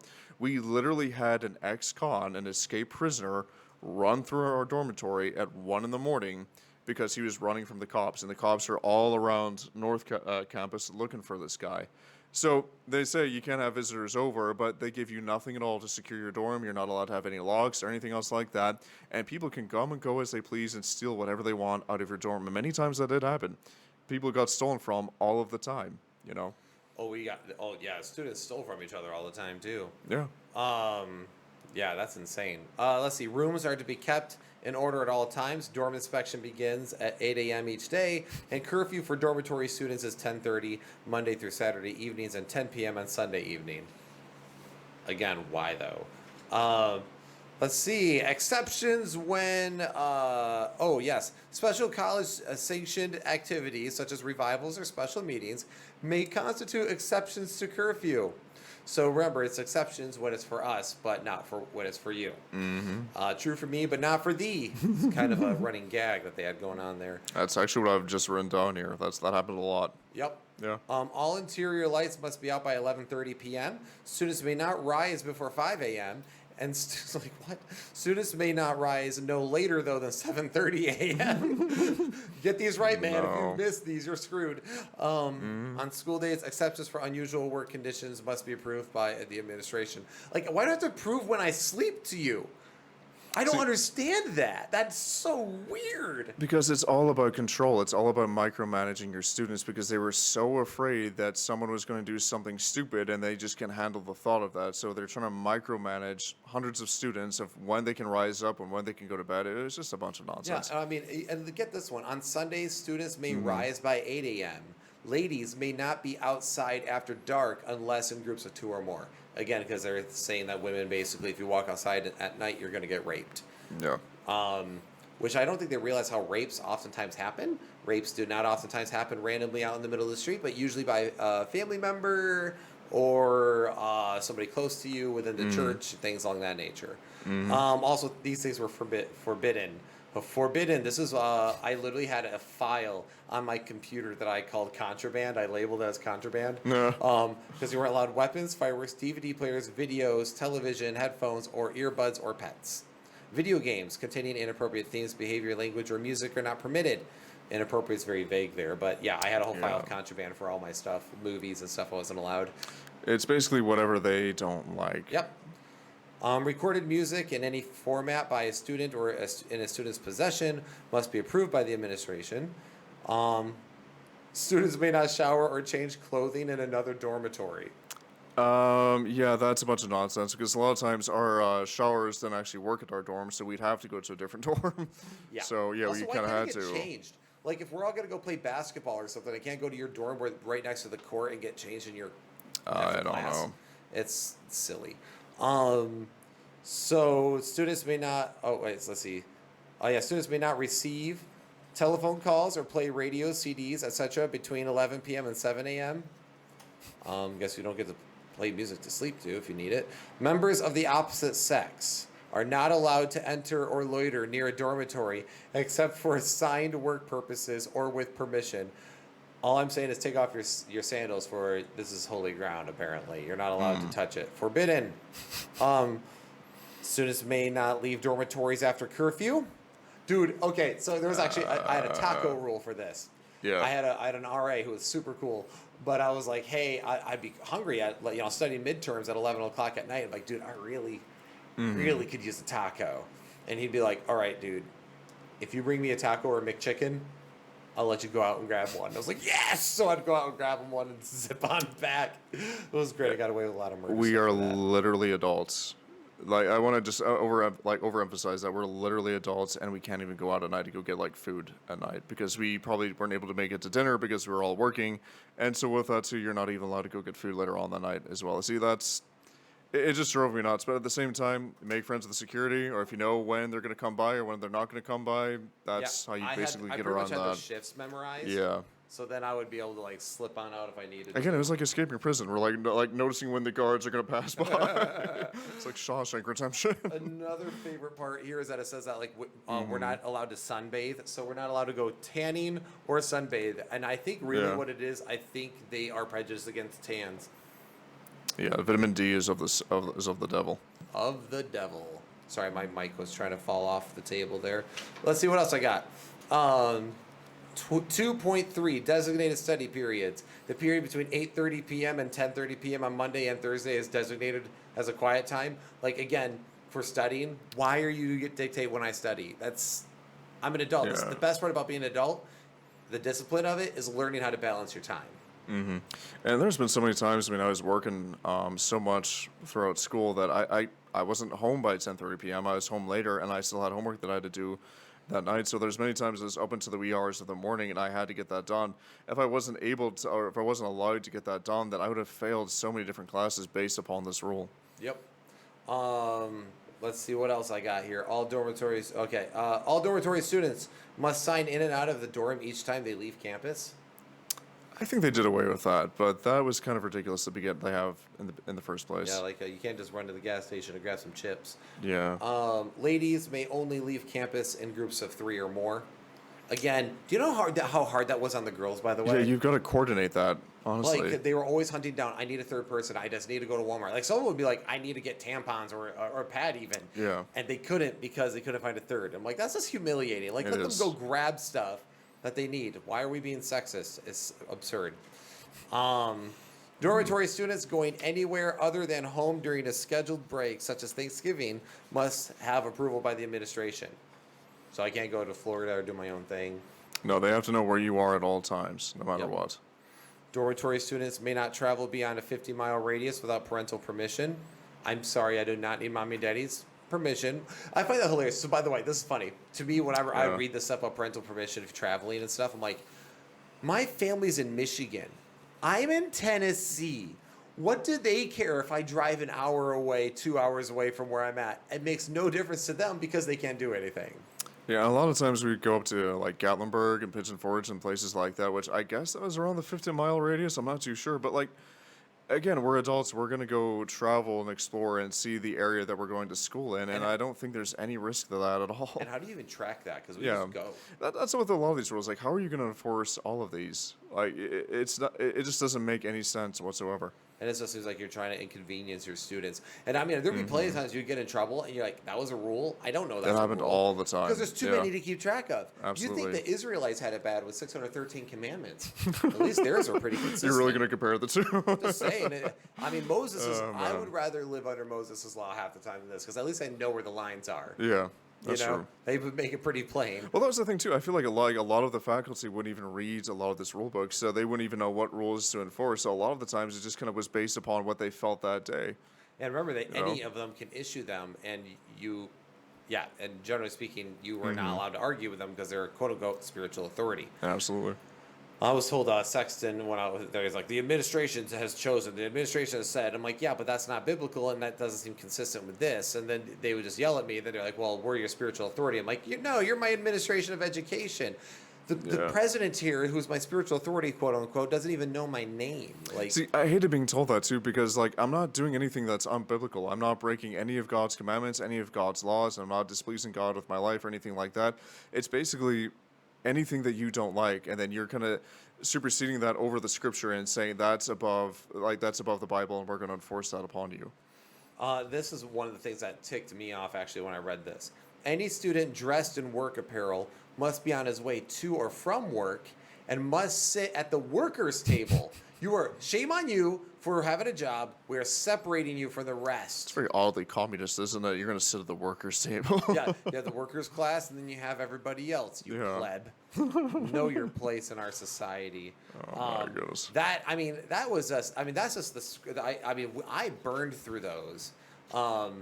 There are so many stories of so many wild things. I mean, of course, you also chasing people naked at 1 in the. It was necessary.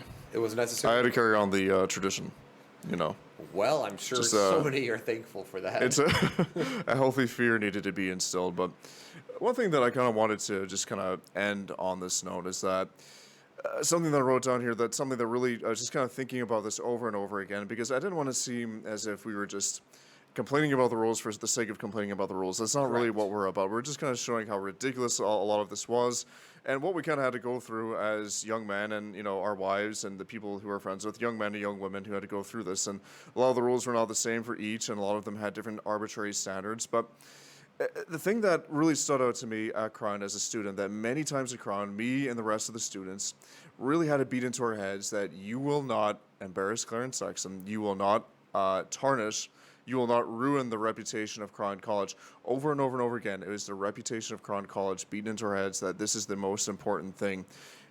All the while, we should have been taught that it's God who's the most important. It's having a proper fear of the Lord, and not a fear of the Lord that if I mess up in any way, God is immediately going to strike me down with a bolt of lightning. Is that having that fear of God, that we actually love God and we respect God, and because of that, we want to keep His commandments. And so we know in Proverbs 9, verse 10, it says, "The fear of the Lord is the beginning of wisdom, and the knowledge of the Holy One is insight." And so the thing is, I don't want to base any of my convictions or standards on fear of ruining a college's reputation or a fear of one man like Clarence Sexton. One thing I kind of wanted to get into, the Young Baptist podcast had a really great episode on this too, that a lot of the times the reason why the IFB kind of got stuck in this time period of the 50s and 60s is that they just kind of got frozen in the Cold War because they were afraid of the communists taking over. They were afraid of the hippies taking over. They were afraid of the liberals taking over. And all these different attitudes just kind of got stuck into people's heads. And that's the thing. I don't want to be basing my convictions and my standards on fear of somebody or something. I want to be basing those convictions and those standards on the fear of the Lord, having respect and a love for God. And that's what we really need to focus on, is that we need to have our convictions and standards based upon what does God want me to do, not what man wants us to do, not what an institution wants us to do, and not from fear of some outside threat, but really what does God want us to do? Because having the fear of the Lord, a healthy fear of the Lord, is really one of the most important things as Christians. And I know many times people counted us out. They didn't think that we were going to make it in the ministry. They didn't think that we were going to make it in life. And sadly, I was told I would not be as successful at all exactly in ministry. And meanwhile, it's like I've been in ministry for 10 years. here we are, still to this day. And here's the thing. I know so many people at Crowd they were just kind of labeled as the golden boy or the golden girl, or somebody who was basically placed over us in the sense that they were more spiritual or better off. But a lot of those people, sadly, and I'm not saying this, I'm glad about this, a lot of those people just kind of fell by the wayside. They didn't carry on with their Christian walk with God. A lot of them are just kind of fell into things that they shouldn't have ever fallen into. Now, I'm not a perfect person. You know that I'm chasing people around naked, having a good time. We were pranking people left and right, having a good time. There was a lot of funny pranks. Yeah. There was a lot of good times. We were being stupid boys, but here's the thing. I love God and I fear God and I want to base my life upon that. And because of those reasons, not because of all the different rules and not because of the peer pressure from the faculty at Crown College, it's not anything to do with that. I'm still here. I'm still serving God because I love God and I want to serve Him with my life. And that's the most important thing. Well, I mean, that's one of the things that you're hitting hard. So, I mean, all this to say, yes, these rules are absurd, and of course we can pick them apart as easy as they are to pick apart. But one of the things that got me was when I was there, I was so frustrated because I felt like the entire time I was being bubbled, pulled back, and restricted from being able to be myself and be in ministry properly, and it wasn't about following man. And I mean, you remember reading my blog as I was deconstructing my terrible blog. It wasn't a lot of. No, I would literally read your blog in a lot of different Crown classes because I got more out of your blog than I did a lot of the classes that I was in. Just grammatically had a lot of errors. The study was good. The grammar not so much. I didn't notice any of it. So. Because you're like me. You're a dumb ape. I didn't say that. But, it comes down to really, are we serving God properly with the right mindset? This traditional mentality, it literally will actually snuff out people's excitement. And some of the people, it snuffed out their faith entirely. Exactly. It completely destroyed it. Because so many times it's like, okay, am I serving just because I want to please Pastor Clarence Sexton? I want to please the faculty and show them that I'm this super amazing Christian. Or are you actually serving in the ministry because you actually love God and you want to serve God and you want to lead people to Him? Is it one of the two? Which one is it? This is why in all my pastorates, almost, I barely even, like my first one, my first pastorate, you already know this, I didn't take a salary. Yeah. Then my second pastorate, I took a salary, but it was very minuscule, and I wanted them to put more of the money to fixing the building that desperately needed fixing.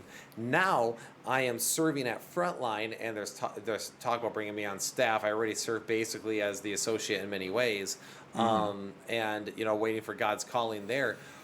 But the whole thing comes down to just like, well, I didn't fit this cookie cut, but I'm still sold out. I have literally, my wife and I have struggled to pay bills because we've been in ministry. Yeah, because you have a genuine faith, you have a genuine love for God, and you want to serve Him with your life, and that's that's something that you can't be taken away. A lot of times you're gonna fall out of the infatuation of being at a Bible college or having some big name pastor over you. All of that's gonna fade away, and eventually you're gonna be frustrated and left with really nothing, unless you decide that your convictions and your standards of what you want to do with your life is based upon what God wants you to do for your life. Correct. And so this comes down to, and I'm just going to say it, correct me if you can say if you agree with me on this or not. Okay. But if you were listening to this and you were possibly in the IFB, or you're possibly thinking about going to an IFB college, let me just encourage you not to. Because I think there are better colleges out there that'll stretch you better in education. Because all the classes we took, a vast majority of them were not helpful. Yeah. They did not help us.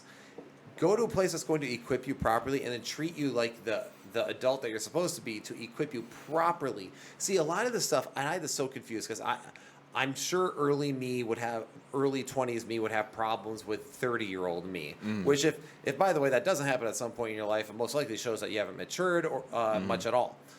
I'm not saying I was perfect back then, but I'm saying that a lot of the growth that took place took a lot longer because of these were literally stumbling blocks constantly being put in front of us. And if you want to grow, you need to get out of that bubble. You need to leave that where they're controlling you and they're literally just indoctrinating you with the same doctrines you've heard 1,000 times. You're not hearing anything new or challenging. Exactly. You need to be challenged as a Christian. And when you go out into the world, it's going to be a massive culture shock because you are living so enclosed in this little tiny wee bubble that you're not going to really be able to handle what's in the world. And the world is vicious, all right? They're not going to care that you were homeschooled and you don't really know a whole lot about the world, that you're going to have to be able to face this head on and actually have an answer for the faith that resides in you. And that's why you need to be challenged. You need to be stretched. You need to be able to give an answer to everyone that asks you of the hope that is within you, Now, I'm going to say this. If you are in an IFB college and you want to see it through and that you want to finish your degree, then good for you. I want to encourage you to stay where maybe God wants you to stay there. I want you to follow God's will for your life, but I want to challenge you to actually think outside of the bubble that you're enclosed in, to think about what the scriptures actually teach, not what some man teaches, not what some standards, and not some prejudices or their own preferences or whatever it may be. Study what the Bible actually says from every single which of you and actually just stick to close to God. Because here's the thing, you're going to get sick of people at some point. The infatuation of a Crown College or a Bible college, whatever it is, it's going to fade away eventually. The only thing that's really going to stick is your faith in God, and that is the most important thing. I say that I'm still here and you're still here, not because that's an attribute to us. It's nothing special about us, but it's because we're horrible, wicked, sinful men, but we serve a great, amazing, loving, gracious God, and that is the only reason why we're still here. So fall in love with God, follow His words, and everything else will take care of itself. And for a lot of you who are like, okay, yeah, but I want to leave. I know this isn't the best for me, but I don't know where to go. I don't know what to do. I want to serve God in ministry, and this is where I can do ministry. This is where I can serve God. I talked to a gentleman the other day for over an hour who found our podcast and talked to me because he's on staff at an IFB place, and he's realizing that he doesn't fall in line with their handbook for employees and that he would lose his job if they found out. So he's trying to figure out how to balance that. It's tough. And here's what I told him, and maybe this can help some of you if you're struggling with this. You can still serve God in ministry. It's not that you won't serve God in ministry, it's just that your ministry is going to change. It's going to change. You just might not be in the same context as before. Or it doesn't mean you're not going to still be a pastor or a missionary or whatever. Just maybe in a different group of missions. It doesn't mean that you won't be in it at all. It means that your ministry will change. For example, when I stepped down at Door Baptist, I stepped down and where you still are deacon at. It's funny because we have a few haters of the podcast that say like, "Oh, Will quit because he kept destroying the church and he couldn't keep it together." I'm like, no, actually, a lot of the people that left, you would have had a problem with them too. Yeah. And the church is still standing actually, and actually people come there. It's the fact I stepped down because you knew this. I was going to school and I was having a baby and working 2 jobs as a pastor and a full-time something else wasn't good for the church. And I was looking out for the church so the church could have a proper shepherd. Yeah. But with that being said, my ministry, when I stepped down, that was hard because I loved being a pastor. I loved preaching. But when I stepped down, I was able to focus more on the church split. Now I'm ministering to thousands of people through this ministry. And now I'm serving at my church, ministering to plenty of other people, teaching basically a seminary level course here in the next couple weeks. And I got to preach there, and I get to serve in music there. I'm still serving God, but my ministry has changed. I'm not in an IFB context. I have changed, but I'm still serving God. And I hope, and some people, like in the Young Baptist podcast, they're independent Baptists. Yeah. And they're able to still serve God. Absolutely. So guys, I don't want you guys to get stuck in this handbook, and there's plenty of other handbooks like it. I don't want you guys to get stuck in that. I want you guys to actually come close to God genuinely without a bunch of rules and traditions and regulations of man controlling you. I want you to grow. And I didn't really start growing in the Lord until after probably about 2 years really strongly. I grew after about 2 years out at the IFB. It finally clicked with me what a relationship with God meant. Yeah. So and anyway, I think having a relationship with God, it's not just about rules. It's not just about regulations. Really having a relationship with God is about getting to know God in a personal, deep way. And that's something that we're always striving to know God more and more as time goes on. And, something that's a favorite quote of mine is from Dr. Charles Stanley, that he says, if you just obey God, the consequences will take care of themselves. So with that being said, what I've been harking on recently is just that we need to have a fear of the Lord, in the sense that we don't need to be fearing man. We don't need to be fearing all these different rules and regulations, that we need to fear God, understand what God wants and expects from us, follow after him with your life, love him, and just commit yourself to him, and everything will take care of itself. So maybe if you want to leave whatever setting that you're in and follow after God in a new way, that's good. Follow after God. God will always take care of you no matter what. There's been plenty of times where, me and Brittany kind of gently walked away from the IFB. And we walked away and we moved up to Michigan.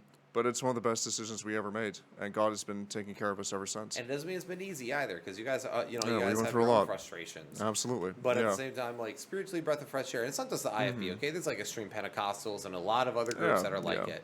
But I'm just trying to encourage you guys to not fall into that religious cookie cut.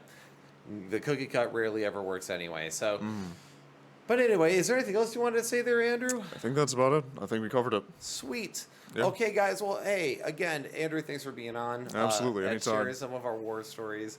There's so many we could tell. We could literally have an episode where we just say the stories of Will and Andrew, and we could talk for hours about some of the crazy stuff. But guys, if you haven't already, like and subscribe to the Church Split. Hope you've enjoyed this. And this is actually, we're doing a modesty episode, but it's not really an IFB topic. Sure, the IFB talk about modesty, but it's like Christians and talk about modesty a lot.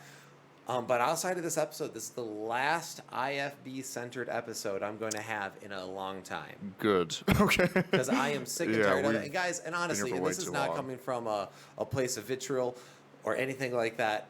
We attack the IFB ideologies because they're dangerous, because they're damaging, and there's been a lot of hard things that they confuse people and spin people out. So we've done proper rebuttals when we felt necessary. We're not going to do a bunch more. And we want to move on to theology and apologetics, which is my passion. That is where Will lives and breathes. I'm really glad you said that, because I'm just kind of, I'm personally kind of tired of the IFB series that we've been going through, because I've lived it, and I'm just done with it. I want to get to know God more and see what God's word says. You can't hang on the same spot forever, guys. No. And I moved on past that for a very long time, and we decided to do our first IFB rebuttal once with Andrew, not with Andrew, but with Brian, and with I think Rager was the one. Oh, yeah. And then that took off, and people started being like, "Oh my gosh, we need more of this type of content." And I think it was good. I think all of it, because we were selective on what we chose, and I think it was all necessary. Of course, we responded to other people too, like Ben Yoon and whatnot. But it was necessary, but it's time to also move on, because, guys, I moved on a long time ago. I hadn't thought about the IFB really much in years. I was too busy pastoring and doing other things. And, again, not that everything in the IFB is bad. It taught me a high view of Scripture and things like that. But you got to move on. Some of y'all are allowing the hurt to take over, and you guys also got to move on. There's better theology, there's better church experiences, better God experiences than what you've been taught. and what you've Yeah. experienced. And if you keep dwelling on the negative, you'll never experience the positive part. There's of a lot more to the Christian life than recovering from whatever bad experiences that you went through in fundamentalism. There's a Boom. lot more to it than that. Exactly. That is your first step out the door, but just keep carrying on.